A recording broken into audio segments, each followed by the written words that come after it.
भारतीय ज्ञान परंपरा के गणितीय उत्सव में मैं शिप्रा नायर, कार्यक्रम के मुख्य अतिथि डॉक्टर दीपक कुमार सोंधिया सर, महाविद्यालय की निर्देशक डॉक्टर प्रतिभा सिंह मैडम, प्राचार्य डॉक्टर अर्चना श्रीवास्तव मैडम, विधि महाविद्यालय की प्राचार्य डॉक्टर अंजू वाजपेयी मैम, महाविद्यालय की उप प्राचार्य डॉक्टर रेणु मिश्रा मैम, सभागार में उपस्थित महाविद्यालय के सभी प्राध्यापकगण एवं छात्राओं का स्वागत करती हूँ, अभिनंदन करती हूँ। हम हर वर्ष 22 दिसंबर को श्रीनिवास रामानुजन की जयंती को राष्ट्रीय गणित दिवस के रूप में मनाते हैं। इस अवसर पर महाविद्यालय के गणित विभाग द्वारा आयोजित इस कार्यक्रम में पुनः आप सबका स्वागत है। कार्यक्रम का शुभारंभ हम सरस्वती वंदना से करेंगे।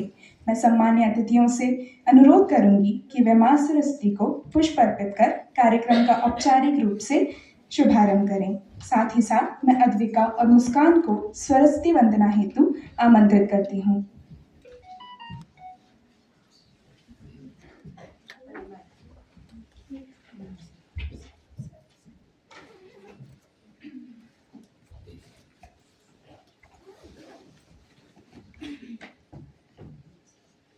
हे शारदे माँ, हे शारदे माँ, अज्ञानता से हमें तार दे माँ।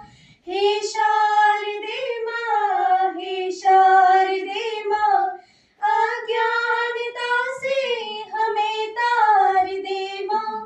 मुनियों ने समझी है, गुणियों ने जानी, वेदों की भाषा पुराणों की वाणी।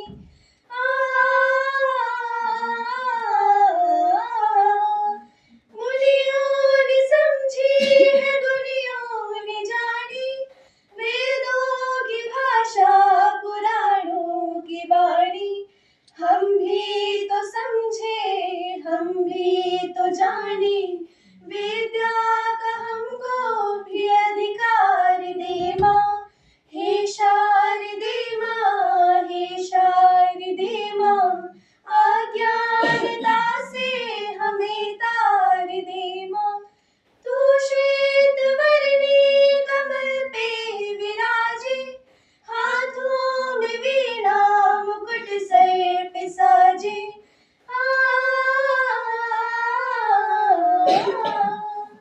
तू श्वेत वर्णी कमल पे विराजे, हाथों में वीणा मुकुट सर पे साजे।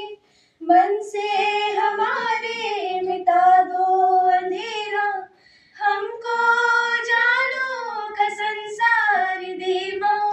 हे शारदे माँ, हे शारदे माँ, अज्ञानता से हमें तार दे माँ।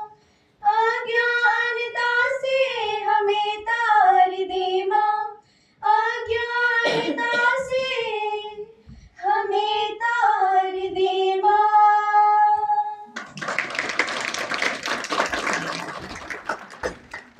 धन्यवाद अद्विका और मुस्कान इस मधुर प्रस्तुति के लिए। इस सुंदर सरस्वती वंदना के पश्चात मैं डायरेक्टर और प्रिंसिपल मैम से अनुरोध करती हूँ कि वे हमारे अतिथि का स्वागत हमारे स्नेह और आत्मीयता का प्रतीक नन्हे पौधे से करें। डायरेक्टर मैम की ओर से दीपक सर को भगवत गीता भेंट के स्वरूप दी जा रही है।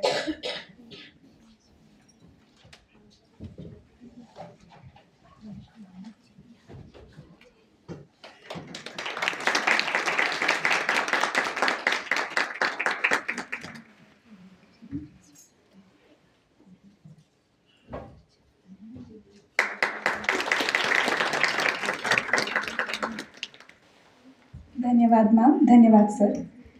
अब मैं महाविद्यालय की प्राचार्य डॉक्टर अर्चना श्रीवास्तव मैडम को सादर आमंत्रित करती हूँ।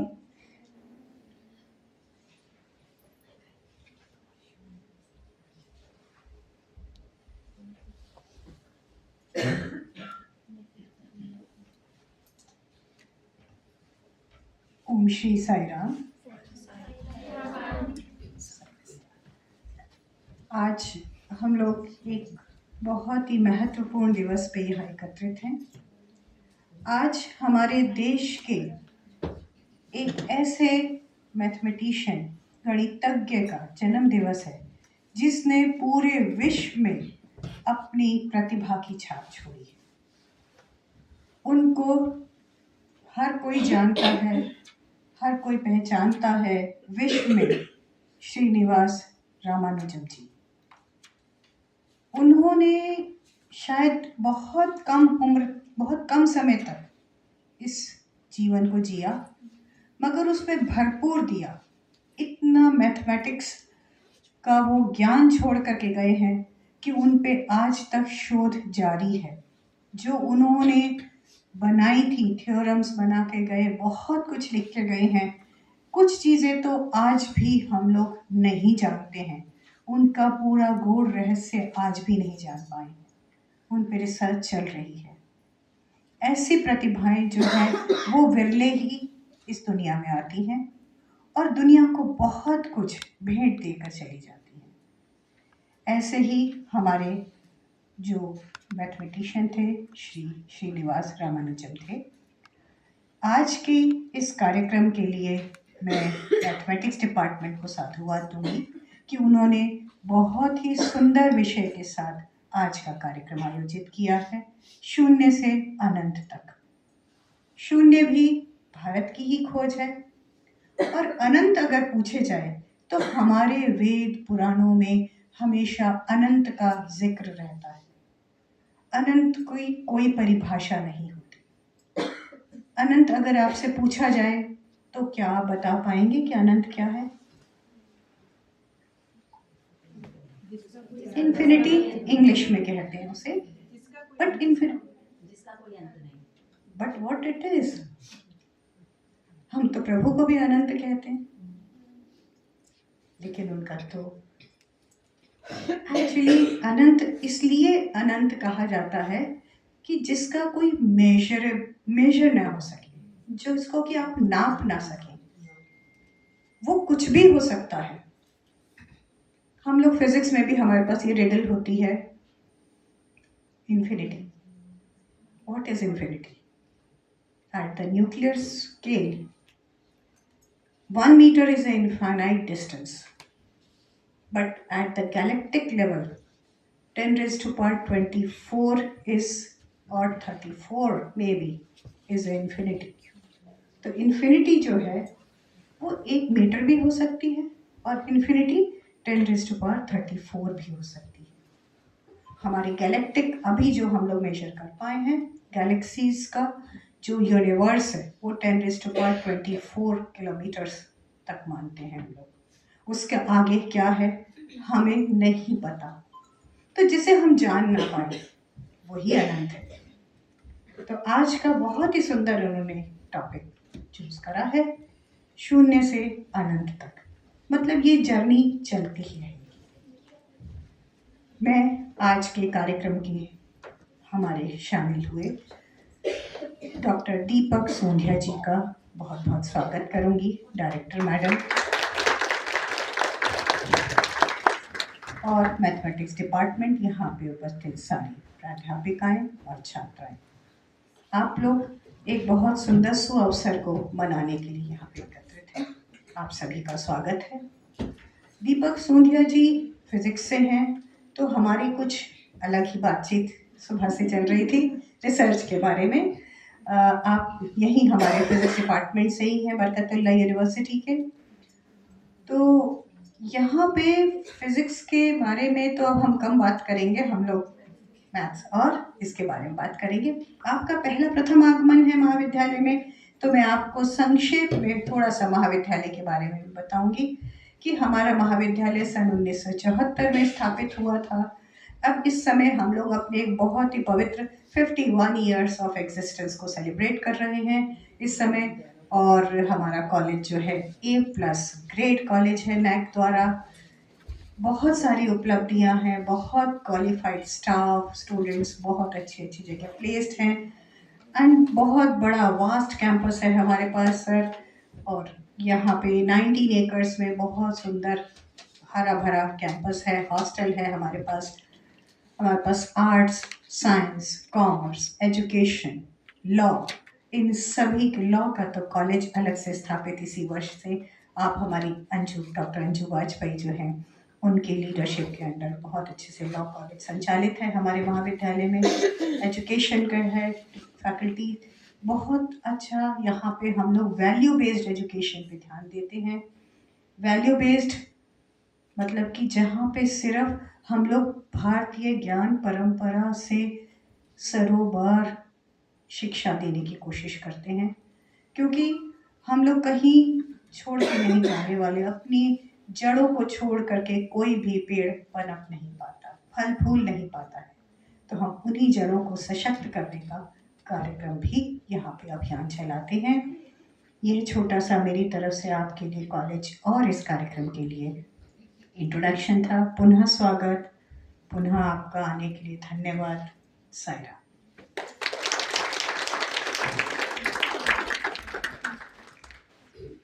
आपके प्रबुद्ध वचनों के लिए धन्यवाद मैम। कार्यक्रम को आगे बढ़ाते हुए मैं अब हमारे महाविद्यालय के निदेशक डॉक्टर प्रतिभा सिंह मैम को आशीर्वचन हेतु सादर आमंत्रित करती हूँ।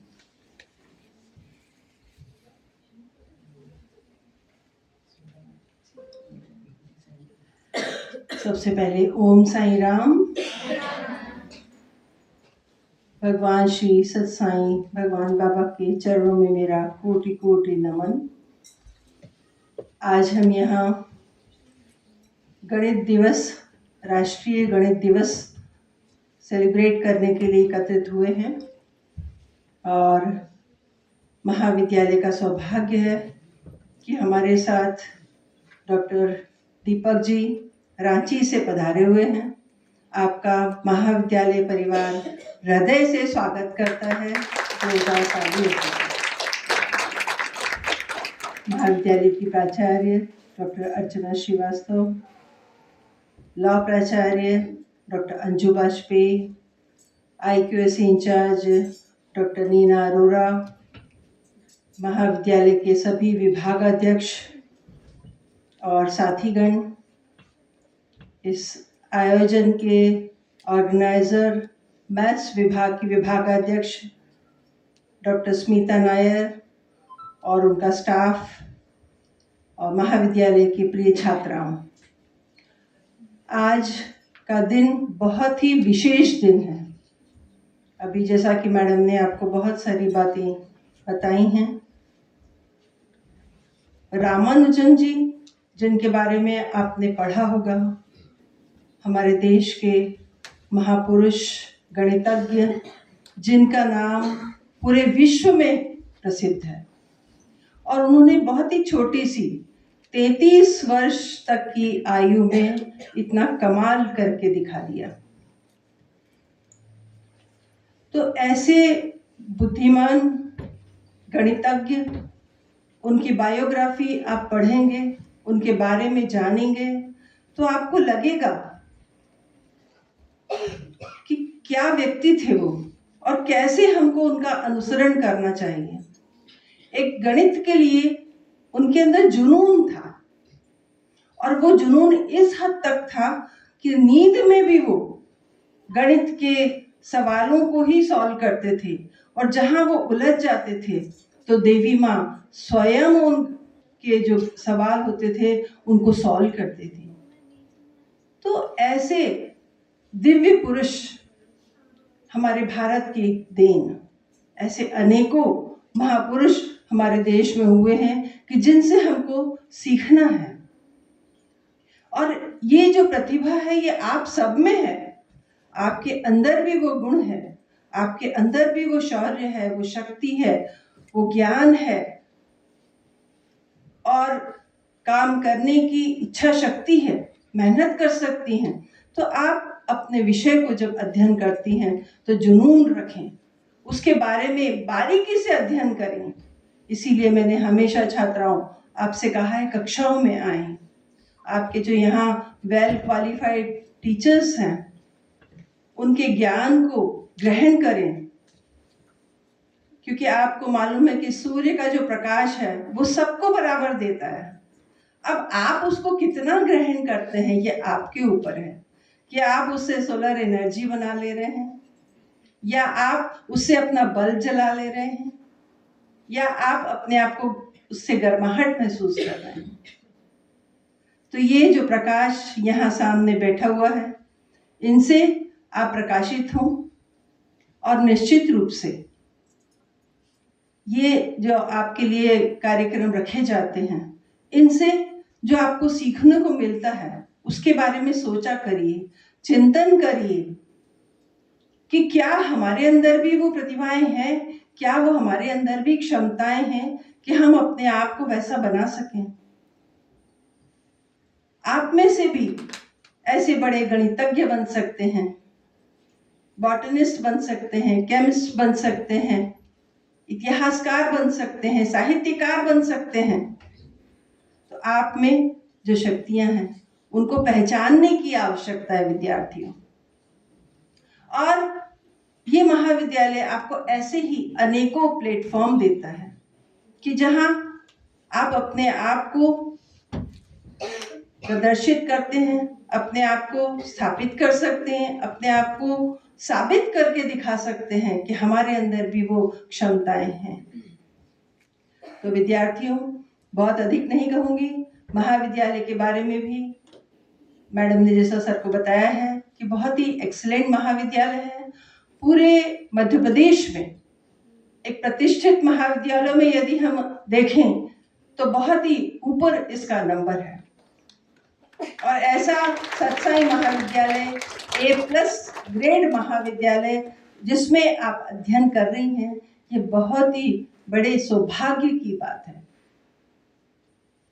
आपको मैं यह छोटा सा जरूर बताना चाहूंगी कि कल हमने भगवान सत्साई बाबा, आप सब जानते हैं कि उनके आदर्शों पे, उनके चमत्कारों के ऊपर बनी हुई कल एक फिल्म हम लोगों ने देखी। कल उसका प्रोमो था और महाविद्यालय का सौभाग्य कि इस महाविद्यालय में सबसे पहले 3 बजे वो प्रसारित की गई।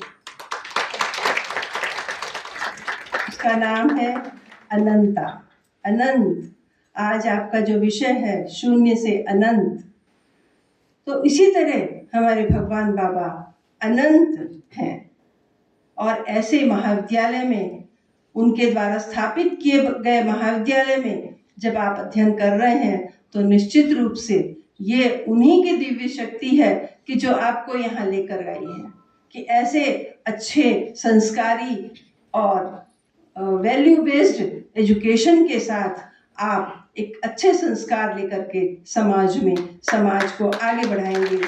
और निश्चित रूप से जब हमारा समाज समृद्ध होगा, सुसंस्कृत होगा आप जैसी कन्याओं से, तो निश्चित रूप से हमारा देश का भविष्य भी उज्जवल होगा। इन्हीं शब्दों के साथ धन्यवाद। जय हिंद।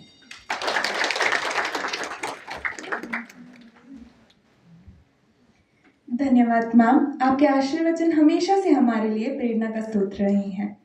अब मैं कार्यक्रम के मुख्य अतिथि डॉक्टर दीपक सर को उद्बोधन हेतु आमंत्रित करने के पूर्व उनका संक्षिप्त परिचय आप सभी के समक्ष प्रस्तुत कर रही हूँ। डॉक्टर दीपक जी विगत कई वर्षों से अध्यापन कार्य से जुड़े हुए हैं। भोपाल के विभिन्न गवर्नमेंट एवं प्राइवेट संस्थानों में अपनी सेवाएं देने के पश्चात वर्तमान में आप department of technical and higher education Ranchi Jharkhand में प्रोफेसर के रूप में कार्यरत हैं। वर्ष 2013 में JRF नेट की परीक्षा भौतिक विषय में उत्तीर्ण करने के पश्चात आपने 4 वर्षों तक जूनियर रिसर्च फेलो के रूप में कार्य किया। 2015 में बरकतुल्ला यूनिवर्सिटी से PhD की उपाधि अर्जित करी। अपने विषय के प्रति लगाव एवं जटिल वैज्ञानिक सिद्धांतों को सरल तरीके से छात्रों तक पहुंचाने के उद्देश्य से आपने BSc कक्षाओं के पाठ्यक्रम के लिए पुस्तकें भी लिखी हैं। आपके द्वारा regional institute of education Bhopal के लिए कई ट्रेनिंग मॉड्यूल्स भी तैयार किए गए हैं। आपके शोध कार्य अनेकों राष्ट्रीय एवं अंतर्राष्ट्रीय शोध पत्रिकाओं में प्रकाशित हैं। वर्तमान में आप अपने विषय के साथ साथ भारतीय ज्ञान परंपरा, इंडियन टेम्पल आर्किटेक्चर जैसे विषयों में भी शोध कार्य कर रहे हैं।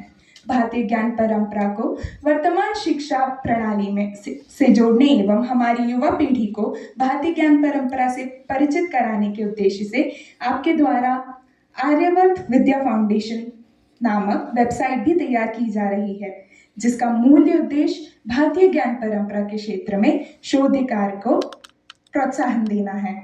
अब मैं सर को उद्बोधन हेतु सादर आमंत्रित करती हूँ।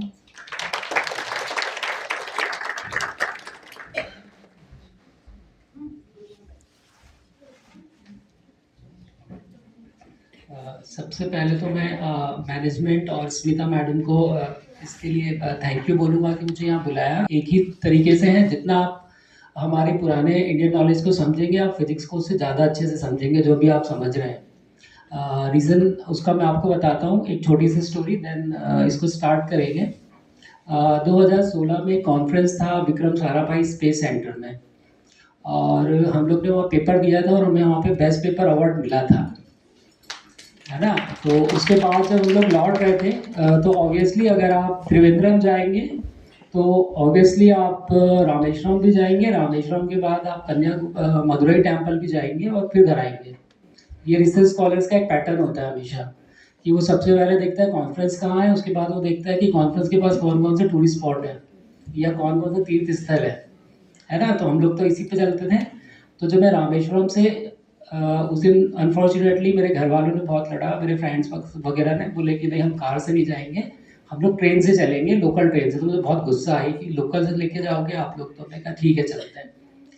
तो रास्ते में मुझे एक फॉरेनर मिला और वो एक बुक पढ़ रहा था, सोलर फिजिक्स, है ना। सुनिएगा, ये पूरा टर्निंग पॉइंट सबकी लाइफ में होता है ना, ये टर्निंग पॉइंट है। तो वो सोलर फिजिक्स पढ़ रहा था। ऑब्वियसली हम लोग स्पेस साइंस के स्टूडेंट्स हैं, तो मुझे लगा कि मे बी ये साइंटिस्ट होंगे। तो कुछ बात जो बड़ी, तुमने उससे पूछा कि आप साइंटिस्ट हैं सोलर के? बोला बिल्कुल नहीं, मैं बिजनेसमैन हूँ। मैंने कहा आप सोलर फिजिक्स क्यों पढ़ रहे हैं? बोला कि मेरी इच्छा। तो बोला आप यहाँ क्यों आए थे? तो बोला एक्चुअली मैं यहाँ रामेश्वरम घूमने नहीं आया था। उनको पर मंथ 5,000 रुपये दिए, तो उन्हें मेरा रहना खाना किया अपने घर पे, ठीक है। बोले वो आपने भी देखा होगा, 15,000 रुपये खर्च किया। अब ये यूएस जाएगा और यूएस का मेड इन यूएस लगा के यहाँ बेचेगा। तो आप अंदाजा लगाइए कि वो उसका प्राइस क्या होगा, और आप उसको खरीदेंगे बोल के कि मेड इन यूएस है। तो वहाँ से भी मुझे लगा कि थोड़ा सा इसके बारे में मुझे पढ़ना चाहिए। तो वहाँ से मैंने पढ़ना स्टार्ट किया। उसके बाद मैरिट में डॉक्टर मनीष श्रीवास्तव सर है मटेरियल मैकेनिकल साइंस में, उन्होंने मुझे एक बार अप्रोच किया कि हमारा एक प्रोजेक्ट है इंडियन नॉलेज सिस्टम पे, आप दीपक तुम आओ, तुम्हारा इंटरेस्ट है। उसके बाद से हम लोग ने इसको सिस्टमेटिक स्टार्ट किया और नाउ तो काफ़ी कुछ पता चला है। एक्चुअली जो सबसे बड़ा प्रॉब्लम है इंडियन नॉलेज सिस्टम के साथ, ये एक्सेप्टेंस का प्रॉब्लम है राइट नाउ। ये मैं बहुत क्लियरली बोल रहा हूँ, मैं कई जगह बोल चुका हूँ, एक्सेप्टेंस का प्रॉब्लम है। हम लोग पढ़ ही नहीं रहे हैं और कह रहे हैं कि गवर्नमेंट हमें परेशान कर रही है, ठीक है। तो सबसे पहले आपको ये करना पड़ेगा कि पहले तो आप पढ़िए। अगर मैं भी यहाँ पे, आप सारे स्टूडेंट्स हैं और टीचर्स भी हैं, मैं पूछूँ आप लोग ने कौन सी किताबें पढ़ी हैं पुरानी, इवन आप लोग को नाम भी नहीं पता है उसका, ठीक है। जब आपको नाम ही नहीं पता है, आपने वो किताब देखी नहीं, तो आप उसको रूल आउट कैसे कर सकते हैं कि ये फर्जी है या भगवाकरण किया जा रहा है सो कॉल्ड पॉलिटिशियंस। तो पहले आप उसको पढ़िए, उसके बाद आप उसको रूल आउट करेंगे। बहुत से एग्जाम्पल्स आप लोग देखते हैं, फेसबुक पे आता है, रील्स में आता है, आप लोग उसको स्क्रॉल करते हैं बेसिकली स्टूडेंट्स। कभी आपने सोचा है कि उसमें हो सकता है सच्चाई हो भाई? जैसे भी एक एग्जाम्पल तो मैंने अपना ही बताया, और ऐसे बहुत सारे एग्जाम्पल्स हैं। अभी टाइम कंस्ट्रेंट है, नहीं तो आपको बहुत सारे एग्जाम्पल्स बताता जो आपको दिखते हैं सामने, ठीक है, लेकिन हम उनको रूल आउट करते हैं। आज हम लोग बिल्डिंग बनाते हैं, कितने साल चलती है? 10 साल, 20 साल, 50 साल। रामेश्वरम टेम्पल कब बना था कोई बता सकता है? हजारों साल पहले। टूटा क्या? नहीं टूटा। तो वो क्या था? आर्किटेक्चर था उस समय का। तो आप उसको कैसे रूल आउट कर सकते हैं उस पॉसिबिलिटी को कि आर्किटेक्चर नहीं था? आप खजुराहो जाइए, पत्थरों को उन्होंने ऐसा काटा है कि आज भी उसको पॉसिबल नहीं है उसको कट करना, ठीक है। तो जब आप रियल आपके सामने चीज़ें हैं तो उसको हम रूल आउट नहीं कर सकते, है ना। तो आप बहुत ज़्यादा नहीं, स्टार्ट करते हैं अपन। देखिए आज का जो है मैंने कनेक्ट करने का कोशिश किया है, और बहुत ज़्यादा इसमें रिसर्च नहीं है, ये इन्फॉर्मेटिव है। उसका रीज़न ये है कि सारे स्टूडेंट्स हैं, और स्टूडेंट्स को बस मेरा जो इसका मेन उद्देश्य यही है कि आप लोग थोड़ा सा इसमें देखें, इसको समझें कि कुछ बुक्स के नाम हैं, गूगल पे सारी बुक्स अवेलेबल है, आप चाहे तो उसका PDF ले सकते हैं, इंग्लिश में, हिंदी में, सब में मिल जाएगा। एक बहुत बड़ा अभी हम लोग के साथ एक प्रॉब्लम आ सकता है संस्कृत में। तो कुछ जो बहुत ज़्यादा बुक्स हैं संस्कृत में है उनका अभी ट्रांसलेशन नहीं हुआ है, और ट्रांसलेशन या फिर ट्रांसलेशन हुआ है तो ऑब्वियसली जिसको साइंस आता है उसको संस्कृत नहीं आती, जिसको संस्कृत आती है उसे साइंस नहीं आती, तो ऑब्वियसली वो प्रॉपर तरीके से ट्रांसलेट नहीं हो पाई है। है ना, तो वो बहुत अच्छे से ट्रांसलेट नहीं हो पाई है, तो ऑब्वियसली वो हम एक वर्ड इस्तेमाल करते हैं ना, अर्थ का अनर्थ, उस टाइप का कुछ हो गया है। ठीक है, जैसे अगर अभी हालांकि इसकी स्कोप से बाहर है, अब दिमाग में आ गया तो मैं बता देता हूँ आपको। एक आप लोग अगर मिले तो आप लोग एक बुक पढ़ना, गूगल पे डला हुआ है, ऋषि भरद्वाज ने लिखा है विमान शास्त्र। ठीक है, विमान शास्त्र में अब ऐसे बैठे बैठे एक दिन बहुत बिजलियाँ चमक रही थी, हमारे यहाँ बिजली बहुत गिरती, तो मुझे लगा कि जब प्लेन के ऊपर बिजली गिरती है तो तब क्या होता है ना, तो एक जेन्युइन क्वेश्चन है। तो फिर मुझे लगा कि अगर ऋषि भरद्वाज ने विमान शास्त्र मतलब एरोप्लेन्स बनाए थे, ठीक है, तो ऑब्वियसली उन्होंने भी इसका कुछ तो किया होगा, बिजली तो तब भी गिरती थी। तो मैंने उस बुक में ढूंढना चालू किया, तो मुझे मिला कि वहाँ पे 5 टाइप के एटमॉस्फेरिक इलेक्ट्रिसिटीज़ का एक्सप्लेनेशन है, और उसको फिर उन्होंने लिखा हुआ है कि ये वाला एक्सप्लेनेशन हमने सामवेद से लिया है। ठीक है, तो अब आप सोचिए कि कोई भी बुक फर्जी लिख रहा है तो वो रेफरेंस कैसे डाल सकता है, उसने रेफरेंस डाला है, और फिर जब मैं सामवेद में गया तो मुझे मिल गया ऑल टाइप ऑफ इलेक्ट्रिसिटी। ठीक है कि है ना, तो इस तरीके से बहुत सारी चीज़ें मिलती हैं, तब कनेक्ट होती हैं, तब हमको लगता है नहीं चीज़ें सही हैं। देखिए कोई भी कहानी सुनाएगा, आपने कोई कहानी सुनी है, कभी रेफरेंस मिला है क्या? आप लोग मूवीज़ देखते हैं, रेफरेंस मिलता है क्या? नहीं मिलता। अगर एक बुक से दूसरी बुक का रेफरेंस है और दोनों के बीच में 300 to 500 ईयर्स का गैप है, तो ऑब्वियसली चीज़ें रियल होंगी, है ना। तो वहाँ से हम लोग ने उसको स्टार्ट किया, इसी कंसेप्ट से मैंने स्टार्ट किया। हो सकता है आप में बहुत सारे लोगों को लगेगा कि मे बी, लेकिन मेरा बस एक ही ये रहेगा कि पहले पढ़िए फिर रिजेक्ट करिए। ठीक है, अगर आप पहले रिजेक्ट करेंगे तो फिर कोई मतलब नहीं है ना, तो मैं तो फिर फिजिक्स को भी रिजेक्ट कर सकता हूँ ना, रिजेक्ट हुआ है ना। आप सब जानते हैं गैलीलियो ने पहली बार जब बोला था तो उसको तो सूली पर टंगा दिया, है ना। तो एक्सेप्टेंस तो आपको लेना पड़ेगा पहले, है ना, लेकिन पहले उसको जानिए आप। तो जैसे ठीक है, चलिए, है ना। तो जैसे कि देखिए यहाँ पर मैंने कुछ कंट्रीब्यूशंस दिए हैं आपके, contribution of ancient Indian mathematics to world mathematics, ये हमारे कंट्रीब्यूशन है इंडियन मैथमेटिक्स में। तो मेरा ये लेक्चर ऐसा नहीं है कि किसी पर्टिकुलर पे है, इसमें जितना भी है मुझे मिला मैंने डाला है। तो जैसे आप देख रहे हैं कि हमारे पास नंबर सिस्टम जो है, नंबर सिस्टम इन ज़ीरो, ये हमने 5th सेंचुरी में ही बना लिया था। ठीक है, तो 0 से 9 नंबर्स हमको पता थे। पहले दूसरी चीज़ हमको ये पता थी जो हम लोग करते हैं, डेसिमल प्लेसेस की बात करते हैं, 10 के बेस में 1, 10, 100, ये भी हमें पहले से पता था। और ये जो ब्रह्मगुप्त है, ठीक है, इन्होंने बहुत सारे रूल्स बताए अर्थमेटिक ऑपरेशंस के, और इवन इन्होंने 0 नंबर बताया, नेगेटिव नंबर्स, है ना, ये जो बहुत इंपॉर्टेंट है मैथमेटिक्स में, इन्होंने अपनी बुक में लिखा हुआ है, बुक का नाम यहाँ लिखा हुआ है ब्रह्म जो भी है ना, ये बुक का नाम इसमें हो गया है। नेक्स्ट चलिए, ठीक है, तो ये आप देख लीजिए, अगर ये आपको लगता है तो, इसलिए मैंने मैडम को भी दिया है, किसी को लगेगा तो आप देख लेना, क्योंकि थोड़ा संस्कृत का नाम है ना, तो बोलने बड़ा लंबा नाम हो जाता है कभी कभी। ठीक है, तो ये आप लोग लिख सकते हैं, ये गूगल पे आपको मिल जाएंगे सारे कोर्स, ठीक है, और मे बी ट्रांसलेटेड भी मिल जाएंगे, है ना। उसके नेक्स्ट करिए। ठीक है, अब जैसे अर्थमेटिक्स की हम बात करें तो इसमें भी हम लोग ने बहुत ज़्यादा बख्शशाली मैन्युस्क्रिप्ट है, ये एक बुक होगा, आप इसको गूगल पे सर्च करेंगे तो मिलेगा, बख्शशाली मैन्युस्क्रिप्ट। ये भी देखिए आप, ये 3rd to 4th century CE की है, और इसमें बहुत सारे एग्जाम्पल्स आपको मिलेंगे प्राइम नंबर्स के, ऑड नंबर्स के, है ना, कैलकुलेशन, फ्रैक्शंस कैलकुलेशंस के मैंने भी देखा है। अभी आप है ना, अभी जो हम लोग निकालते हैं फ्रैक्शंस कैलकुलेशन करते हैं, a+b² का होल स्क्वायर करते हैं, इन्होंने उसको लिखा हुआ है, बट ये है कि ये बहुत वेल फॉर्मुलेटेड नहीं है, ये आपको श्लोक और मंत्र के फॉर्म में मिलेंगे।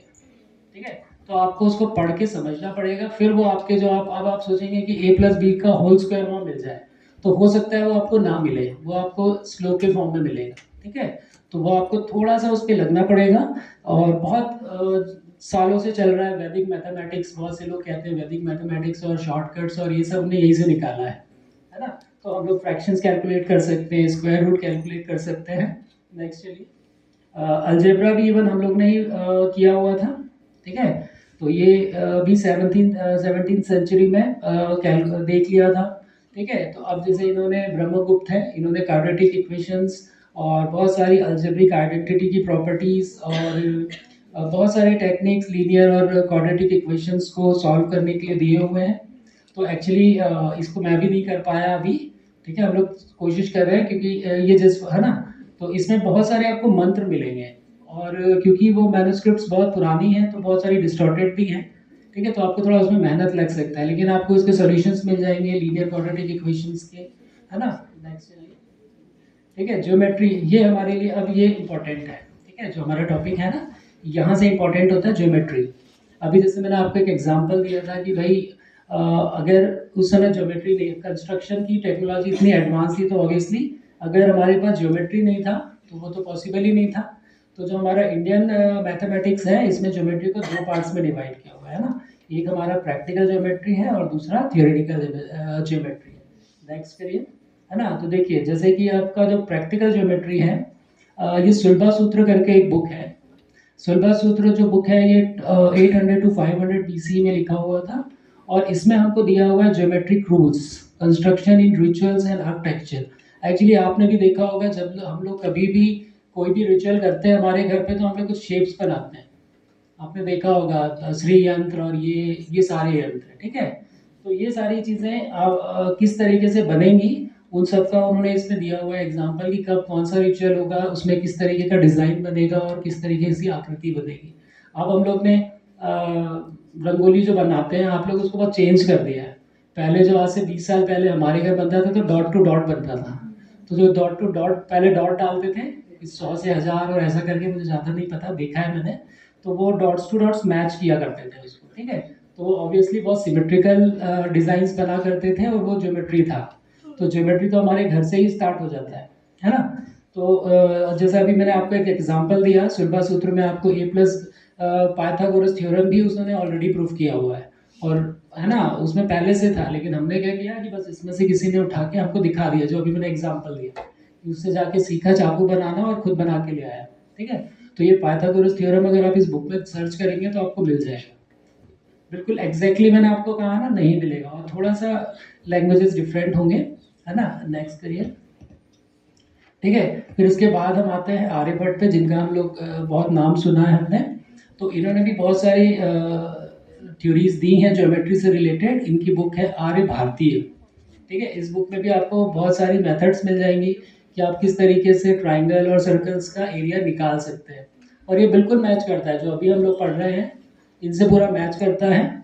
और साथ साथ इन्होंने हमको फॉर्मूले दिए हैं कि ज्योमेट्रिक सॉलिड हैं उनकी किस तरीके से हम लोग वॉल्यूम निकाल सकते हैं, और भी बहुत सारे जो प्रिंसिपल्स हैं इनके, है ना, सारे प्रिंसिपल हमारे एस्ट्रोनॉमी में यूज़ होते हैं, बहुत सारे, क्योंकि इनको बेसिकली ये आर्यभट्ट जो है इनको मैथमेटिशियंस कम स्पेस साइंटिस्ट बोला जाता है, ठीक है। इनकी स्पेस साइंटिस्ट में, स्पेस में भी इनकी बहुत सारी थ्योरीज है, ठीक है। तो इसीलिए इन्होंने, लेकिन जब बिना मैथ्स के साइंस नहीं चलता है, ठीक है। अगर आपको बिकम अ गुड साइंटिस्ट तो आपको मैथ्स सीखना पड़ेगी सबसे पहले। अगर आप कहोगे कि मुझे फिजिक्स बहुत अच्छी आती है और मैथ्स नहीं पढ़ना है तो फिर वो गड़बड़ है, फिर आपका काम नहीं चलेगा। ये रियल बता रहा हूँ आप लोगों को, ठीक है। मैथ्स बिना साइंस नहीं चलने वाला है, ठीक है। तो मैथ्स तो आपको मैं तो एक सिंपल सी लैंग्वेज बोलता हूँ, maths is a language of science, ठीक है। जैसे हमारी लैंग्वेज है वैसे मैथ, है ना। देखो किसी को अगर आपको आपकी बात मनवानी है, आप नहीं मनवा सकते बहस करके, लेकिन अगर आप आपको उसको मैथमेटिकल इक्वेशन बना के दे दोगे ना तो वो मान जाएगा, फिर उसके पास ऑप्शन नहीं है, क्योंकि अगर वो चीज़ थियोरेटिकल मैथ्स में प्रूफ हो रहा है तो वो रियल में प्रूफ होगा। ऐसी बहुत सारी थ्योरीज हैं जिनकी इक्वेशन 2 साल, 1000 साल, 200-300 साल पहले बन गई थी, उसका प्रैक्टिकल एक्सप्लेनेशन बाद में आया। कोई दे सकता है एग्जाम्पल? एक थ्योरी था जो 1940 में आइंस्टीन ने दिया था इक्वेशन, लेकिन वो प्रूफ नहीं हो पा रहा था, और उसके बाद वो प्रूफ हुआ है 2013-14 के आसपास, और उस पर नोबेल प्राइज भी मिला है किसी को इसका?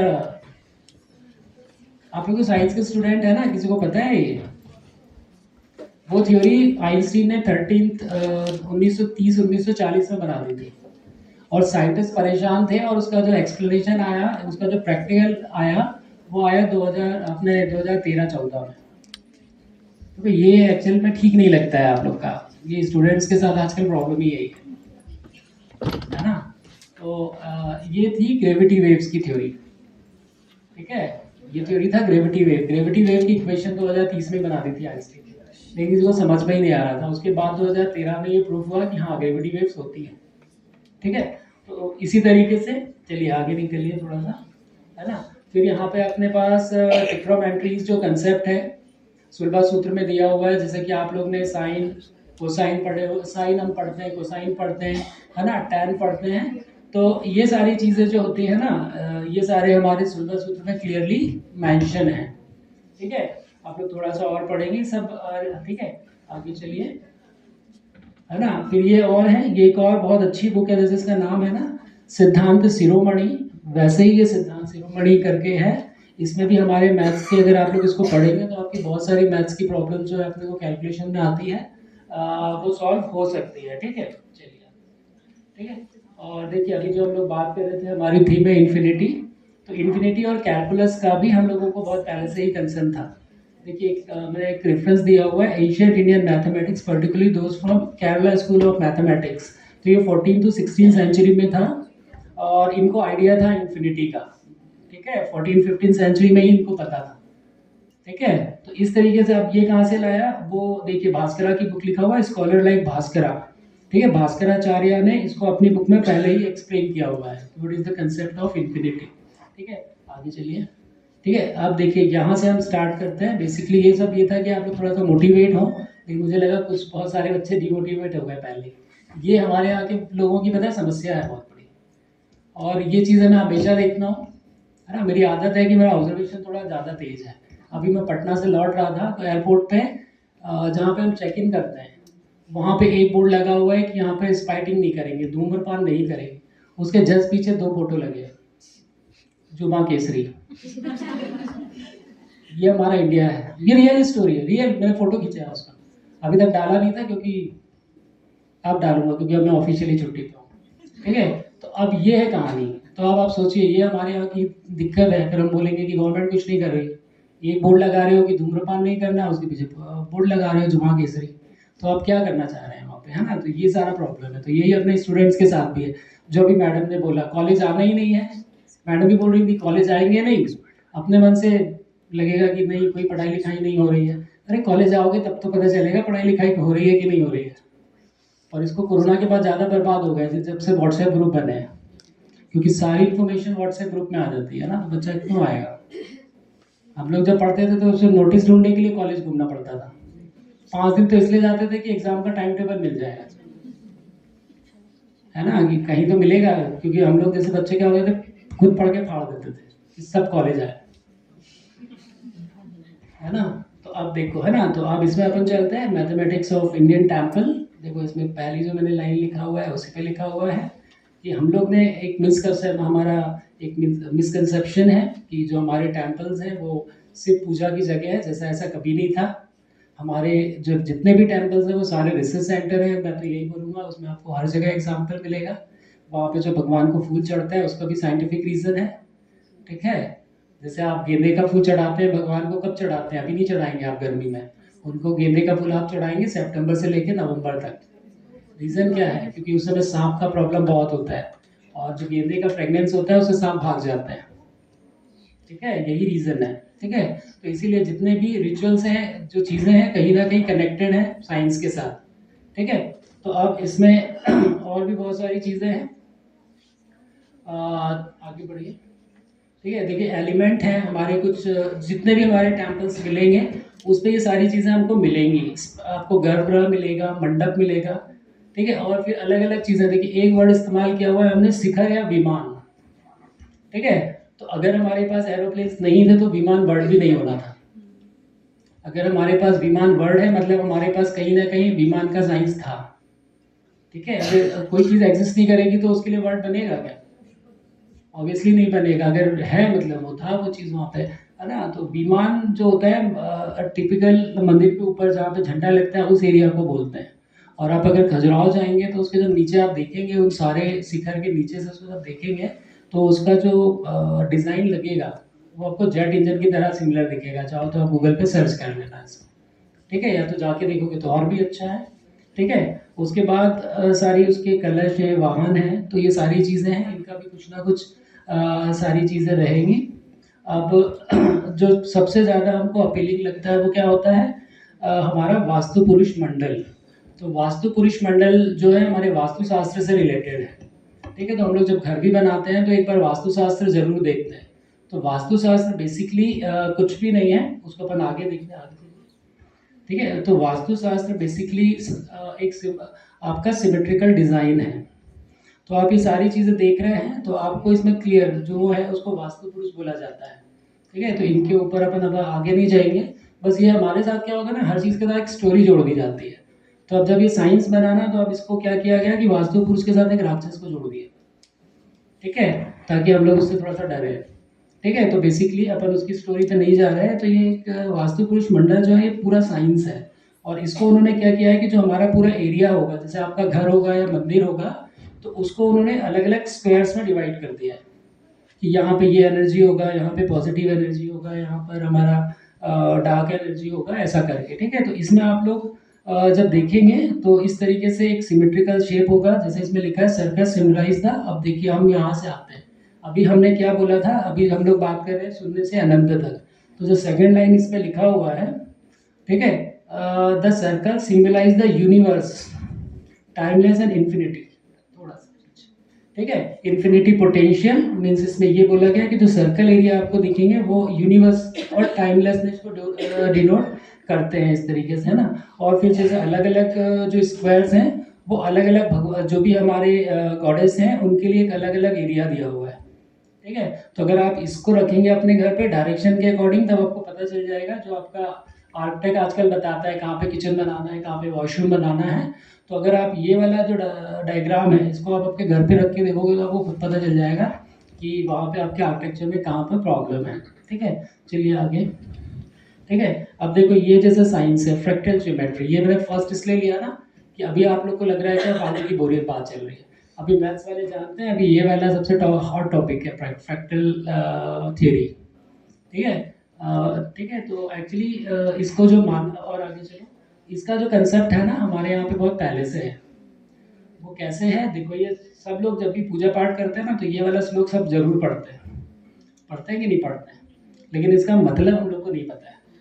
ठीक है। तो इसका मतलब नीचे लिखा हुआ है। ठीक है। तो इसका मतलब पता है क्या है कि हम लोग जो आत्मा के सोल का अंश है, जैसे परमात्मा है जिसको हम परमात्मा कहते हैं, फिर हम आत्मा है, तो हम सभी लोग जो है उसके अंश हैं।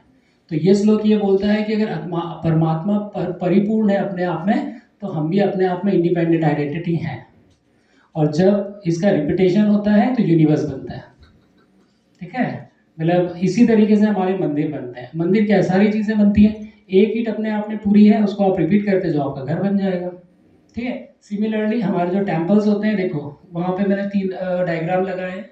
एक छोटा दिख रहा है आपको, उसके बाद थोड़ा बड़ा दिख रहा है और उससे बड़ा दिख रहा है। तो बेसिकली जो मेन कंसेप्ट है वो यही है कि एक छोटा सा बनाया, उसी को रिपीट किया हमने, तो उसका बड़ा स्ट्रक्चर बन गया, और ज़्यादा रिपीट किया तो उससे भी बड़ा स्ट्रक्चर बन गया। ठीक है। तो जो फ्रैक्चर आगे चलिए। ठीक है। तो देखो जैसे इसमें आपने अब इसमें जैसे अपना डेफिनेशन आप देख सकते हैं। ठीक है। तो इसके बाद लिखा है fractal geometry in Hindu temple is prominent in the design of shikhara. जो भी मैंने बात किया, जो शिखर होते हैं वो छोटे से एक अंश से स्टार्ट होता है, फिर उसको रिपीट करते जाते हैं और वो बड़ा होता जाता है, जैसे हमने बोला। ठीक है। अब दूसरी चीज़ें हैं कि हम लोग इंडियंस हैं। अब देखो जो मैं बात कर रहा हूँ कि कई चीज़ें क्या है, इनको साइंस को उन्होंने, क्योंकि हम लोग नेचर से को पूजा करते हैं, तो हमने सारी चीज़ों को नेचर से कनेक्ट कर दिया। ठीक है। कि हमको इसकी पूजा करनी है, और क्यों करनी है आपको डरा दिया। अब हुआ क्या कि जो 800-900 साल का बीच का टाइम था वो कट आउट हो गया, वो सारा हमारा स्ट्रक्चर जो भी लिटरेचर था वो डिस्ट्रॉय हो गया। तो अब हमारे पास एक कहानी बची, साइंस गोल हो गया है, किताबें गायब हो गई हैं, लेकिन हमारे पास बचा क्या है, सिर्फ कहानी। तो अब सारे लोग कहते हैं अंधविश्वास हो गया। ठीक है। अब हमारी रिस्पॉन्सिबिलिटी है कि हम उनको फिर से कोच के ना और उनको बताएं कि नहीं ये सब पॉसिबल है, बट कुछ भी अंधविश्वास नहीं होता। लेकिन आजकल हम लोग का भी ट्रेनिंग ऐसा हो गया ना हमारे सारे लोगों का, कि हम पहले ही बोलते थे फालतू बात है, पढ़ना है ही नहीं, है ना। तो पहले उसको पढ़ के फिर हम लोग देखेंगे आगे। ठीक है। अब देखो आजकल जो है ये महाराष्ट्र में एक इंस्टीट्यूट है, वो लोग टेम्पल ज्योमेट्री पे काम कर रहे हैं, फ्रैक्चर डायमेंशन पे, ठीक है। और उसके लिए देखो वो लोग Python based fracture modelling use कर रहे हैं। आप लोग मॉडलिंग समझते होंगे, वही चीज़ प्रोग्रामिंग करेंगे, एक छोटा सा आर्टिकल, छोटा सा पार्ट होगा, उसको हम रिपीट करेंगे और देन हमको आगे की प्रॉपर बन जाए, पता चल जाएगा कि मंदिर किस तरीके से फ्रैक्चर डायमेंशन। फिर दूसरा है फ्रैक्टल डायमेंशन कैलकुलेशन और पैटर्न रिकॉग्नाइजेशन, इमेज प्रोसेसिंग, इसका यूज़ करके भी वहाँ पर बहुत सारे मंदिरों के आजकल स्ट्रक्चर्स जो हैं स्टडी कर रहे हैं। उसका रीज़न यही है कि वो किस तरीके से बने, उनकी जो ड्यूरेबिलिटी है, तूफान झेल लेते हैं, अर्थक्वेक झेल लेते हैं, ठीक है। तो वो ये देखना चाह रहे हैं कि उसका जो बेसिक कंसेप्ट है वो क्या है उसके अंदर, ठीक है। चलिए आगे चलिए, ठीक है। अभी अपन आर्यभट्ट की ही बात कर रहे थे, ठीक है। तो आर्यभट्ट और एस्ट्रोनॉमिकल कैलकुलेशन, ठीक है। तो आर्यभट्ट ने जो है बहुत सारे हमारे सोलर सिस्टम के मॉडल्स दिए हैं, ठीक है। अर्थ कैसे रोटेट करती है अपने पास, ये आर्यभट्ट पहले ही बोल चुके थे। और इसका भी अगर आपसे कोई पूछता है कि कैसे नहीं है, तो उसका तो सीधा एग्जाम्पल है। अगर हमें ये नहीं पता था कि 9 प्लैनेट्स होते हैं, तो हमारी जन्म कुंडली कैसे बन रही थी इतने दिन से। हम लोग नवग्रह की पूजा करते हैं, मतलब हमें उनके बारे में पता था, ठीक है ना। तो ऑब्वियसली, लेकिन अभी कोई बोलेगा नहीं तो हमने खोजा, तो ये हमने नहीं खोजा, ये हमारे पास पहले से था, ठीक है। तो वही चीज़ें हैं कि जैसे आर्यभट्ट है, उन्होंने क्या किया हुआ है ना कि सोलर सिस्टम किस तरीके से वर्क करता है उसके बारे में है। नेक्स्ट है ना। देखो ये बहुत अच्छी बुक है और मुझे लगता है सारे साइंस के स्टूडेंट्स को पढ़ना चाहिए, सूर्य सिद्धांत, ठीक है। सूर्य सिद्धांत जो बुक है, इसमें अभी जो स्पेस साइंस से बहुत सारी जो थ्योरीज हैं, अभी इस पर रिसर्च कर रहे हैं नासा वाले। इसमें बहुत सारी चीज़ें कैलकुलेशंस दिए हुए हैं, जैसे अर्थ सन डिस्टेंस, इसमें क्लियर मेंशन है, ठीक है। सोलर एक्लिप्स का टाइमिंग कि आपने देखा, आपके पंडित जी तुरंत बता देते हैं, ठीक है। तो उसका इसमें दिया हुआ है, सन की रेस के बारे में दिया हुआ है, 7 कलर्स। आप ये बताओ, हम लोग कहते हैं कि विबग्योर जो है हमारा 7 कलर है, तो सूर्य भगवान के 7 ही घोड़े क्यों किए हमने, 8 क्यों करे? क्योंकि हमको पता था 7 कलर रिप्रेजेंट्स 7, जो हमारे 7 घोड़े हैं वो 7 कलर्स जो सूर्य भगवान के हैं उसको रिप्रेजेंट कर रहे हैं, ठीक है। तो वो सारी चीज़ें उसमें से पहले थी, तो ये भी मिल जाएगी आपको, इस पर ढूंढोगे ना आप लोग नेट पे, तो ये सूर्य सिद्धांत आपको मिल जाएगी। आगे चलिए, ठीक है। अब जैसे अभी बहुत सारी हम लोग ने बात कर ली आर्यभट्ट पे, एक और बहुत प्रोमिनेंट नाम है अगर हम एशियन इसमें जाएंगे तो, वो है बराहमिहिर, ठीक है। बराहमिहिर ने एस्ट्रोफिजिक्स पे बहुत काम किया हुआ है। और अब आपको लगेगा कि फिर हमने ट्रैक चेंज कर दिया, कि अभी तो हम टेम्पल आर्किटेक्चर पे थे, एस्ट्रोनॉमी कहाँ पहुँच गए, ठीक है। तो हमारे जितने भी एक्चुअली हमारा टेम्पल आर्किटेक्चर और एस्ट्रोनॉमी ये हमेशा से एक साथ ही चलते हैं, ठीक है। अभी अगर आप लोग ने एक मंदिर का नाम सुना होगा, वो मैं सिर्फ एग्जांपल्स दे रहा हूँ कि आप लोग कनेक्ट कर पाएँ उसको, ठीक है। आप सभी लोग जानते हैं पद्मनाभ स्वामी टेम्पल केरला त्रिवेंद्रम, ठीक है। वहाँ का जो गोपुरम है, गोपुरम मीन जो मेन गेट होता है उसको गोपुरम बोला जाता है। तो उसके जो फ्लोर्स हैं, अगर एक्यूनेक्स पे आप जाएंगे, एक्यूनेक्स के दिन अगर आप शाम को वहाँ पे खड़े होगे तो हर 15 मिनट पे वो एक उसके विंडो पे सूरज आता है, ठीक है। तो आप सोच के देखिए कि वो मंदिर का आर्किटेक्चर और एस्ट्रोनॉमी कितना ज़्यादा था। और अभी अगर आप साइंस पे जाएंगे तो हर 15 मिनट में हमारा 1 डिग्री चेंज हो जाता है, इंक्लिनेशन ऑफ सन हर 15 मिनट में चेंज, 15 मिनट में 1 डिग्री बदलता है। मीन्स उनको ये सारी चीज़ें पता थी पहले से, तभी वो बना है ना। तो हाँ वो चलिए, थैंक यू, ठीक है। अब अगर किसी को कोई क्वेश्चन है तो पूछ सकता है। कोई है क्वेश्चन? No question. पता है इसमें 2 कंडीशन होती है, या तो बहुत अच्छा था या बिल्कुल बेकार था, ठीक है। तो उसमें क्या होता है कि हम लोग का कॉन्फिडेंस लूज हो जाता है। अब जैसे ये 2-3 उठ के गए, दिमाग में पता है 2-3 चीज़ें पक्का स्किप हो गई होगी। मैं बच्चों से हमेशा क्लास में बोलता हूँ, अगर आप क्लास में बात करेंगे तो आपका नुकसान होगा, क्योंकि हमारे दिमाग में 2-4 चीज़ें होंगी जो आपको देख के स्किप हो जाएंगी। जैसे आप 2-3 उठ के गए ना, तो दिमाग पता है कैलकुलेट किया होगा ये क्यों जा रहे हैं, बहुत सारी चीज़ें आएंगी दिमाग में। तो हो सकता है कि एक आध स्लाइड आपकी मिस हो गई हो, समझ रहे हो, या एक आध इन्फॉर्मेशन जो मैं सोच के आया था ना रास्ते भर से, ये स्लाइड जस्ट ऐसा ही था, ठीक है। मैडम के पास है, अगर किसी को लगता है। वही रोचक तरीके से mathematics of Indian ancient temple विषय हम सबके समक्ष प्रस्तुत किया। आशा करती हूँ कि हम सभी इस उद्बोधन से लाभान्वित होंगे। कार्यक्रम को गति देते हुए अब मैं विभागाध्यक्ष गणित डॉक्टर स्मिता नायर मैम को आगे के कार्यक्रम की रूपरेखा प्रस्तुत करने सादर आमंत्रित करती हूँ। Thank you Shipra. हम प्रतिवर्ष 22 दिसंबर को रामानुजन जी का जन्म दिवस नेशनल मैथमेटिक्स डे के रूप में मनाते हैं। इस दिन हमारे पूरे भारतवर्ष के समस्त शिक्षक संस्थानों में कुछ ना कुछ कार्यक्रमों का आयोजन किया जाता है, जिनका मूल उद्देश्य ये होता है कि मैथ्स एक टफ सब्जेक्ट है जो परसेंटेज कम करता है और स्ट्रेस लेवल को बढ़ाता है। इस टाइप की अवधारणा को हटाना और ये समझना और समझाना कि मैथ्स केवल घटाना, गुणा करना, भाग करना नहीं होता, पर ये लॉजिक, रीजनिंग एंड एनालिसिस का बेस होता है। अगर हम भारतीय परंपरा की बात करें तो भारत हमेशा से ज्ञान की भूमि रहा है। कला, विज्ञान, तर्क की अगर हम बात करें तो उसने यहीं जन्म लिया है। आर्यभट्ट ने अगर हमें शून्य दिया है तो वहीं हमें भरत मुनि ने नाट्य शास्त्र भी दिया है। चरक ने चरक संहिता दी है तो वहीं पाणिनि ने अष्टाध्यायी भी दिया है। पर हम जब आज की दुनिया की बात करते हैं तो भूल जाते हैं कि हमारी जो मॉडर्न टेक्नोलॉजी है, the so called modern technology, इसकी नींव कहीं ना कहीं हमारी भारतीय ज्ञान परंपरा से ही जुड़ी हुई है। आज का हमारा ये जो कार्यक्रम है शून्य से अनंत तक, ये भारतीय ज्ञान परंपरा और इसमें मैथ्स की महत्ता को दर्शाता एक छोटी सी प्रस्तुति है। ये कहानी है एक साधारण सी कॉलेज स्टूडेंट नंदिनी की, जिसके लिए भारतीय ज्ञान परंपरा एंड मैथमेटिक्स का संगम किसी टॉर्चर से कम नहीं होता। लेकिन जब कहते हैं ना, ज्ञान के चक्षु जब खुलते हैं तो वही नंदिनी के साथ भी होता है। जब ज्ञान के चक्षु खुलते हैं तो यही टॉर्चर उसके लिए एक उड़ान का आधार बन जाता है। आशा करती हूँ आप सभी को हमारी यह छोटी सी प्रस्तुति पसंद आएगी। Thank you.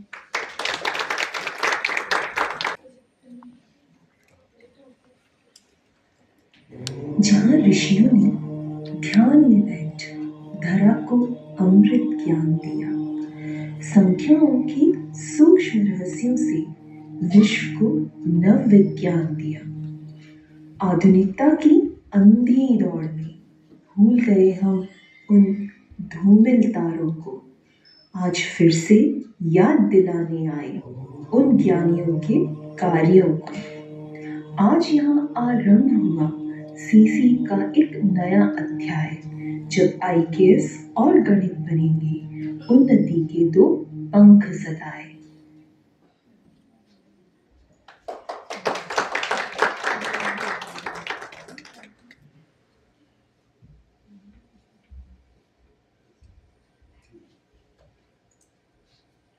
क्या हुआ सुप्ता मैडम, बहुत देर से देख रही हूँ आप कुछ सोच रही हैं।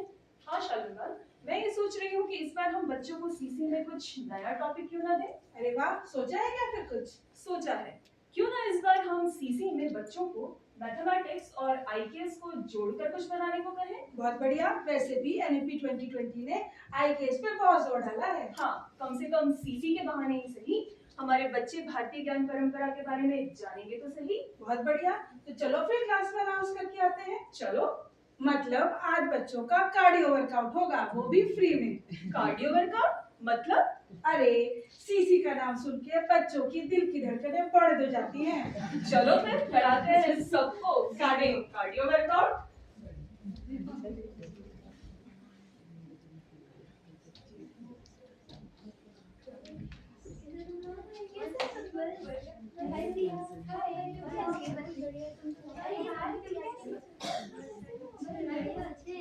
साईराम सभी को। साईराम मैम। क्या बात है, आज दोनों मैडम एक साथ, लगता है इस क्लास में धमाका होने वाला है। बिल्कुल ठीक समझी साक्षी, आज क्लास में धमाका ही होने वाला है, क्योंकि आज हम दोनों आपको इस बार के सीसी के टॉपिक्स के बारे में बताने आए हैं। अरे फिर सीसी? और हाँ, इस बार का सीसी कुछ डिफरेंट है। मतलब ये कि हर बार की तरह मैथ्स के किसी टॉपिक पर टेस्ट, क्विज, असाइनमेंट नहीं होगा इस बार का सीसी। इस बार के सीसी में आपको सच में अपने दिमाग के घोड़े दौड़ाने पड़ेंगे।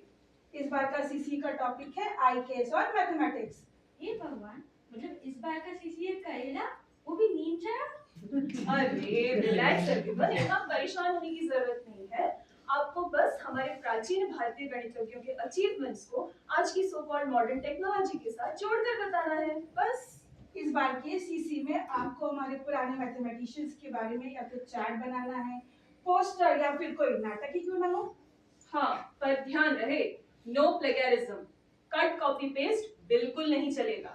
वरना सपने में आर्यभट्ट आएंगे और आप सभी को डरा के जाएंगे। मैम, सीसी सबमिशन की डेडलाइन क्या होगी? 10 दिन। 10 दिन? क्यों भाई, 10 दिन में आपकी रील्स बन जाती हैं, स्टेटस अपडेट हो जाते हैं, टीपी भी बदल जाते हैं, सीसी ना हो पाएगा। चल चलिए, ऑल द बेस्ट। ये क्या सीसी है?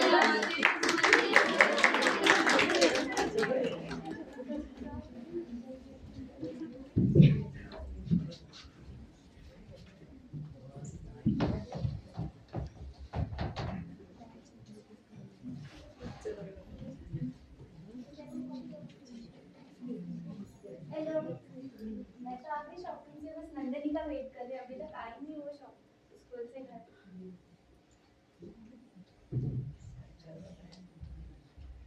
आ गई होगी, बस चेहरा उदास है, उसका पता नहीं क्या हुआ उसको।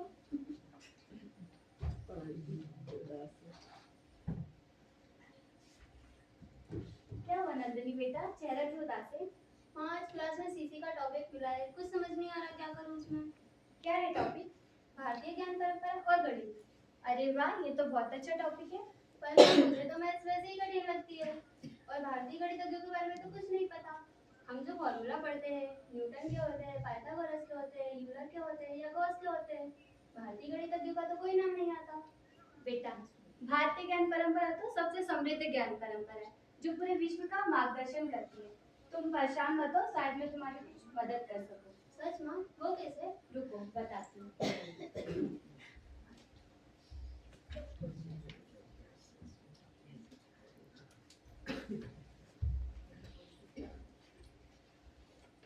ये लो, ये तुम्हारे दादाजी की किताब है जो भारतीय ज्ञान परंपरा है। इसे पढ़ के देखो, शायद तुम्हें कुछ मदद मिल सके।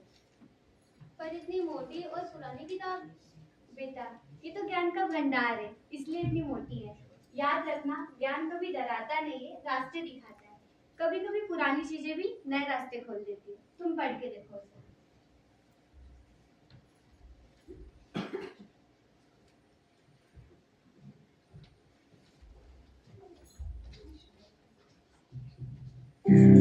रात गहरी, मन में अंधेरा, चिंता की छाया छाई है। उम्मीद की लौ है बुझ रही, यह सोच नंदिनी के मन में घबराहट सी आई है। और यूं ही रात के सपनों का द्वार खोला, ज्ञान के आकाश का पहला तारा डोला। सोनी सी रात के आंचल में खुलने लगा एक दिव्य प्रकाश। सपनों की दहलीज पर खड़ी नंदिनी के मन में जागी एक आस।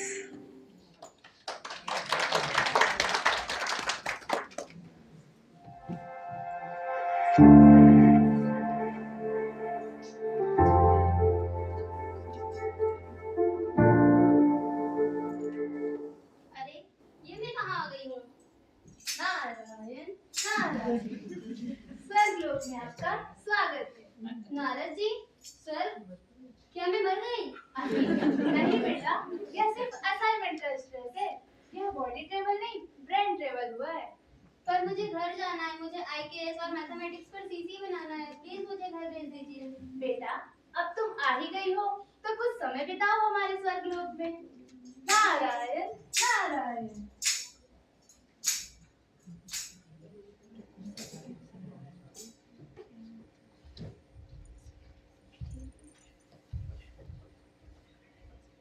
नारायण नारायण।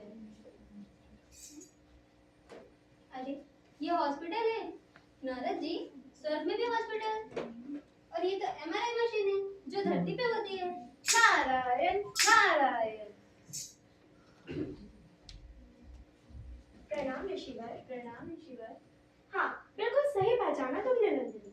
प्रणाम, आप लोग कौन हैं? मैं हूँ आर्यभट्ट। वो ट्रिग्नोमेट्री वाले?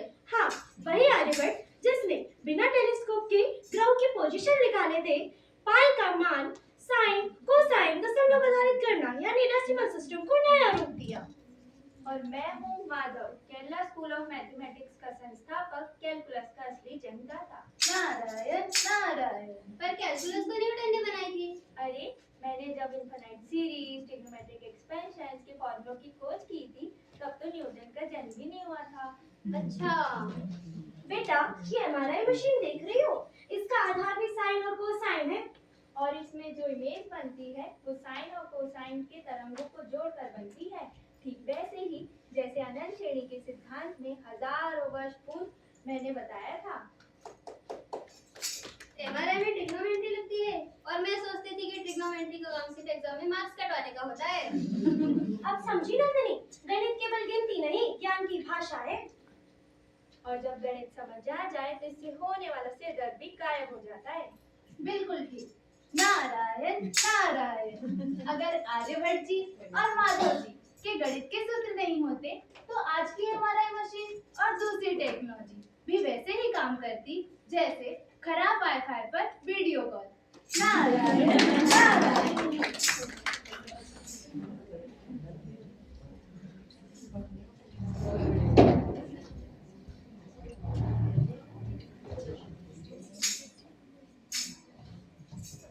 अरे ये क्या, स्वर्ग में भी ऐप डेवलपमेंट? नारद जी, ये कौन सी जगह है? बिल्कुल गूगल या माइक्रोसॉफ्ट का कैंपस लग रहा है। प्रणाम ऋषिवर। गूगल और माइक्रोसॉफ्ट वाले तो सब मेरे ही शिष्य हैं। प्रणाम। आप लोग कौन हैं? मैं हूँ पिंगला, जिसका काम आज के मॉडर्न कंप्यूटर साइंस की रीड है। 01 बाइनरी सिस्टम सब मैंने ही बनाया है। आज के मॉडर्न कंप्यूटर इंजीनियर्स मुझे ओरिजिनल कोडर कहते हैं, और वो भी बिना कीबोर्ड के। और मैं हूँ कड़ाक, मुझे लोग गणों का आचार्य कहते हैं। मेरा कार्य तर्क शास्त्र में भी है। तर्कशास्त्र और ऐप डेवलपमेंट में क्या कनेक्शन है? बहुत गहरा संबंध है नंदिनी। देखो, हर कोड एक तर्क यानी लॉजिक है, और हर लॉजिक एक मैथमेटिकल फॉर्मूला है। नारायण नारायण। पता है नंदिनी, हमने तर्क और गणित की सहायता से स्वर्गलोक में सत्यवादी फिल्टर लगाया है, जो झूठ बोलने वालों को म्यूट कर देता है। नारायण नारायण। मतलब सोने में सिग्नल प्रोसेसिंग होता है, जैसा हम लोग धरती पे करते हैं। हाँ, धरती पर सिग्नल प्रोसेसिंग होता है, उसकी जड़ी भारतीय ज्ञान परंपरा है। यानी कोडिंग, क्रिप्टोग्राफी, एन्क्रिप्शन सब हमारी भारतीय ज्ञान परंपरा एवं गणित से जुड़े हुए हैं। हाँ बिटिया, हमने ही तर्क और गणित दिया, आधुनिक युग ने इसे टेक्नोलॉजी बना दिया। नारायण नारायण।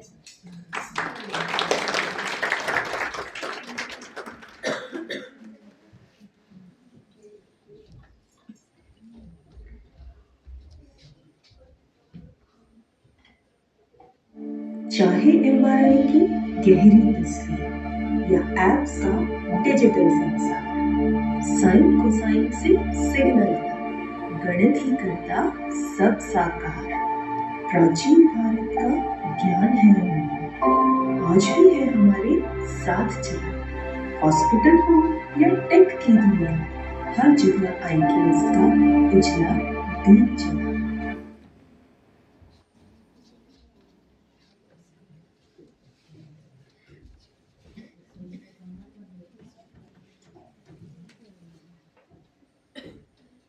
नारायण नारायण। नारद जी, ये कौन सी जगह है? बेटा, यह शून्य का मंदिर है। शून्य का मंदिर? हाँ, हमारे स्वर्गलोक में जितने भी मैथमेटिशियन हैं, उन सब ने मिलकर यह मंदिर बनाया है। यह उनकी आस्था का केंद्र है। नारायण नारायण। पर शून्य का मंदिर ही क्यों? क्योंकि इसी शून्य ने ज्ञान का संसार भर दिया। जब तक शून्य नहीं था, गणना अधूरी थी और संख्याएं भी सीमित थी, सोच भी सीमित थी। नारायण नारायण। मतलब जब शून्य आया तभी अकाउंट और कैलकुलेटर का जन्म हुआ। फिर तो स्वर्गलोक के सबसे पहले अकाउंटेंट भी आर्यभट्ट ही हुए, क्योंकि इन्होंने ही तो विश्व को शून्य दिया था। नारायण नारायण। बिल्कुल, पर शून्य सिर्फ एक संख्या नहीं, यह दर्शन है। शून्य हमें सिखाता है कि जहाँ कुछ नहीं, वहीं से सबकी शुरुआत है। प्रणाम। आप कौन हैं? मैं हूँ भास्कराचार्य, जिसे लोग बीजगणित यानी अलजेब्रा का राजा भी कहते हैं। क्या आप वही हैं जिन्होंने लीलावती लिखी थी? हाँ वही। मैंने अलजेब्रा, कैलकुलस, ज्योग्राफी, डायनामिक्स सब पर काम किया है।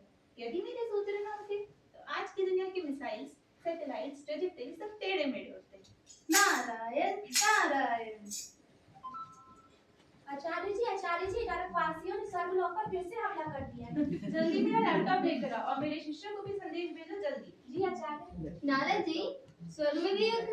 बेटा, अच्छाई और बुराई के बीच हर जगह लड़ाई होती है, लेकिन तुम चिंता मत करो, हमारे मिसाइल सिस्टम को भास्कराचार्य जी के ट्राइजेक्टरी फॉर्मूले चला रहे हैं। नारायण नारायण। ट्राइजेक्टरी फॉर्मूलास? बेटा, मिसाइल कितनी दूर जाएगी, कितना कर्व लेगी, यह सब गति, त्वरण और कोण से निकलता है, जिसके सूत्र मैंने लीलावती में दिए हैं। अभी ऑपरेशन सिंदूर में भी तो तुम लोगों ने इसी तकनीक का प्रयोग किया था। लेफ्ट शिफ्ट का कोण 45 डिग्री से 30 डिग्री पर लाना होगा। व्युत्क्रम सूत्र लगाओ और साइन कोसाइन समायोजन करो। सभी मिसाइल ट्रिग्नोमेट्री पर तैयार है। जी आचार्य जी। नारायण नारायण।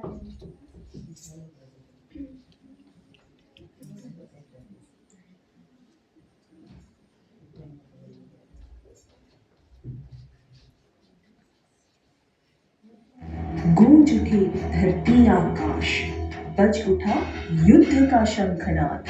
पर यह युद्ध तलवारों का नहीं, संख्याओं का है ये खेल महान। जीत और हार के बीच खड़ी रेखाओं की विशेष पहचान। हर मिसाइल की चाल निर्धारित, हर दिशा का हिसाब अनोखा। त्रिकोणमिति के 3 लघु साइन, कॉस और टैन का है ये जोखा। 3, 2, 1, 0।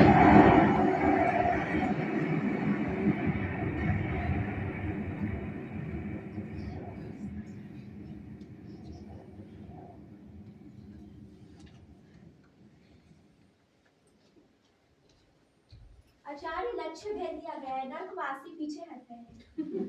अरे वाह, आप तो स्वर्गलोक की रक्षा मंत्री हैं।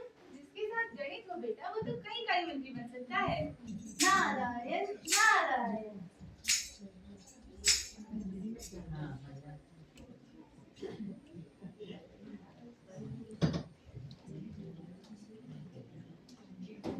नारायण नारायण।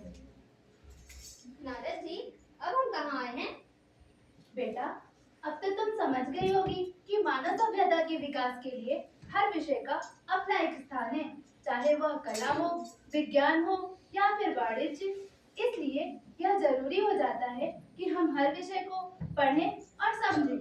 हमारे लिए सारे विषय सम्मान के पात्र हैं। इसलिए स्वर्गलोक में हमने हर विषय का अपना एक स्कूल बनाया है। यानी ये स्कूल ऑफ मैथमेटिक्स है? हाँ बेटा, यह वह जगह है जहाँ देवता भी अपना होमवर्क करके आते हैं। नारायण नारायण। नारद जी, लगता है यहाँ आज किसी का जन्मदिन है। आओ अंदर चलकर देखते हैं।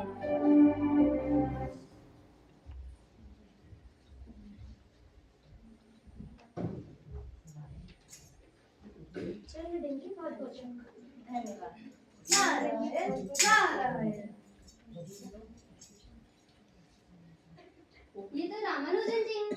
हाँ, उनका जन्मदिन तो हम लोग पृथ्वी पर नेशनल मैथमेटिक्स डे के रूप में मनाते हैं। मैंने केवल ग्रहों की गति को सूत्रों में बांधा, पर रामानुजन ने अनंत की सीमाएं मिटा दी। मेरे लिए गणित तर्क और गणना का विषय था और रामानुजन के लिए गणित साधना थी। उसके सूत्र आज भी विश्व को दिशा दे रहे हैं। श्रृंखलाओं की रीत मैंने रखी, पर उन्हें ऊंचाइयों तक रामानुजन ने पहुंचाया। तर्क से निकला सत्य विज्ञान कहलाता है। रामानुजन ने तर्क को आस्था से जोड़ा और गणित को मान्यता दी। मैंने छंदों में शून्य और एक की लय देखी, पर रामानुजन ने संख्याओं में ईश्वर देखा। इसलिए कहता हूँ कि रामानुजन सिर्फ गणितज्ञ नहीं है, वह उस विद्यार्थी की प्रेरणा है जो सीमित साधनों में अनंत सपने देखते हैं। आप सभी महापुरुषों को मेरा प्रणाम। मैंने जो भी कार्य किए हैं वे इस भारतीय ज्ञान परंपरा का ही फल है।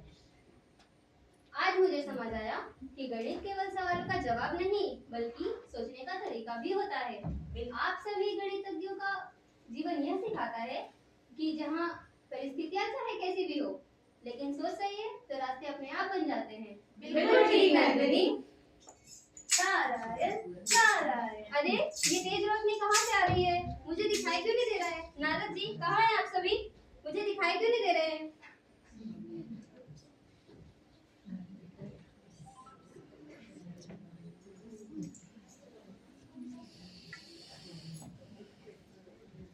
अरे ये लड़की तो अभी तक सो रही है। नंदिनी उठो, कॉलेज नहीं जाना, उठो। जाना है माँ, जाना है। थैंक यू माँ। थैंक यू किस लिए? माँ मैं सपने में स्वर्गलोक गई थी। वहाँ मैं नारद जी से, कर्णाद जी से, आर्यभट्ट जी से, भास्कराचार्य जी से, पिंगला ऋषि से, माधव जी से और रामानुजन जी से मिली। और उन सब से मिलकर यह जाना कि हमारी भारतीय ज्ञान परंपरा कोई पुरानी किताब नहीं, बल्कि यह तो आधुनिक दुनिया की आधारशिला है। अगर हमारी प्राचीन गणित ना होती तो आज की टेक्नोलॉजी भी ना होती। यानी अब तुम्हें सीसी की टेंशन नहीं है? नहीं माँ, बिल्कुल नहीं। इस सीसी के कारण ही तो मैं हमारी भारतीय ज्ञान परंपरा के बारे में जान पाई हूँ। और जितना थोड़ा बहुत जान पाई हूँ, मुझे गर्व है अपने भारतीय ज्ञान परंपरा और उससे जुड़े गणित में। बहुत अच्छा।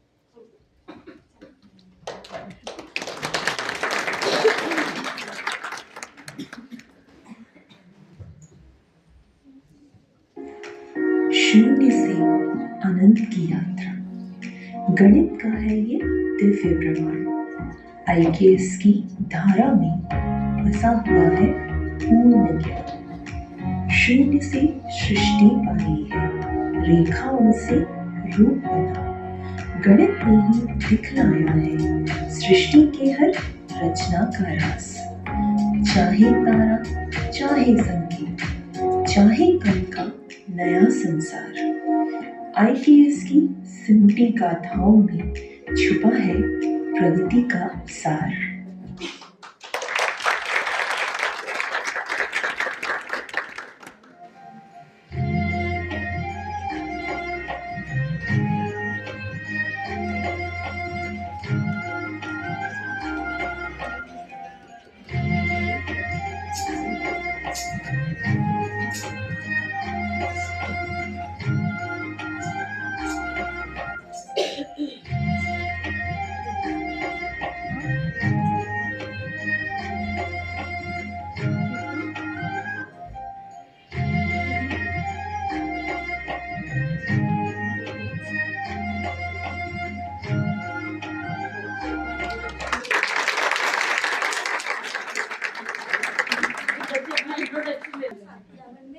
मैं स्टूडेंट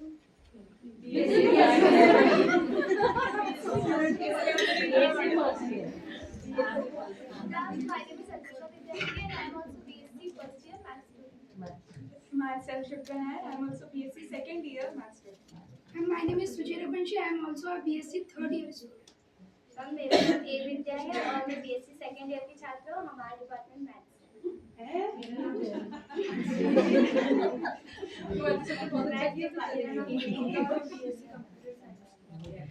मेरा नाम प्रियदर्शनी शर्मा है और मैं बीएससी फर्स्ट ईयर।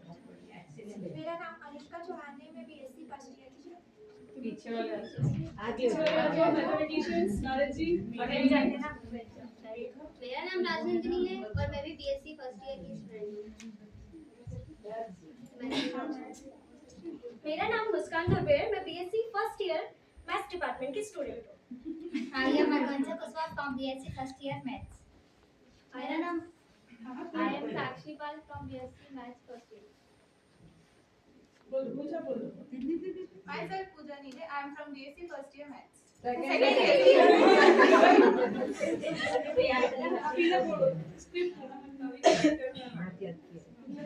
मेरा नाम मधु भारती है, मैं भी बीएससी फर्स्ट ईयर मैथ्स की स्टूडेंट हूँ।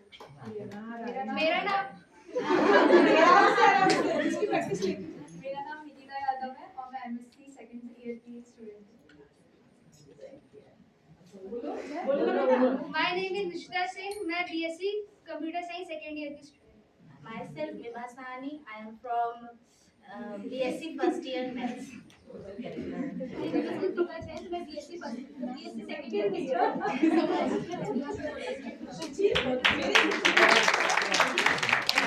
मैं डॉक्टर शालू सक्सेना मैम को धन्यवाद ज्ञापन हेतु आमंत्रित करती हूँ।